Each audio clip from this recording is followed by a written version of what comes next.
কোথায় ছিল? ছিল 1 মাস আগে। 1 মাস আগে বিছানা সোজা ছিল। আচ্ছা, 1 মাস ধরে আপনার ট্রিটমেন্ট চলছে আমার কাছে। এখন রোগী হাঁটতে পারছে নিজে থেকে?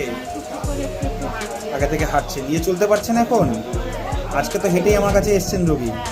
আচ্ছা, রোগীর ব্যথা আগের থেকে কম আছে? কম আছে, কিন্তু মাঝে মাঝে যন্ত্রণা ব্যথাটা করছে। হচ্ছে, কিন্তু আগের থেকে অনেক ভালো আছে এখন। এখন পায়খানায় একা যাচ্ছে, বাথরুমে একা যাচ্ছে। রাত্রিটা বাথরুম যেতে পারে না, কিন্তু দিনে দিনে যাচ্ছে।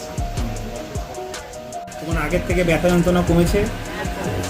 আগে তুমি অনেক সমস্যায় ভুগছিলে তো, অনেক ডাক্তার দেখিয়েছো, সেরকম উপকার পাওনি। আচ্ছা, তোমার বাতের সমস্যা ছিল? বাতের সমস্যা, হাত পা ফুলে যেত, ফুলে গিয়েছিল সব। এখন সব আগের থেকে অনেক ভালো আছে, অনেক ভালো। আগের থেকে সমস্ত কাজ করতে পারছো, মানে অনেক ডাক্তারকে দেখিয়ে তুমি উপকার পাওনি, এখানে এসে তুমি অনেক উপকার পেয়েছো। উপকার পেয়েছো, আচ্ছা ঠিক আছে। সারা দেহ যন্ত্রণা করতো, আর কি সমস্যা ছিল? হ্যাঁ,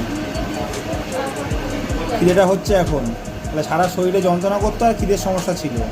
এখন তুমি এই যে আমার কাছে এসে চিকিৎসা করিয়েছো, আগে একজন ডাক্তারের কাছে গিয়েছিলে, সেখানে গিয়ে তোমার অতটা ভালো উপকার হয়নি। এখন যে আমার কাছে এসে তুমি চিকিৎসা করে তুমি আগের থেকে ভালো উপকার পেয়েছো? যন্ত্রণা কমেছে আগের থেকে? যন্ত্রণা কমেছে।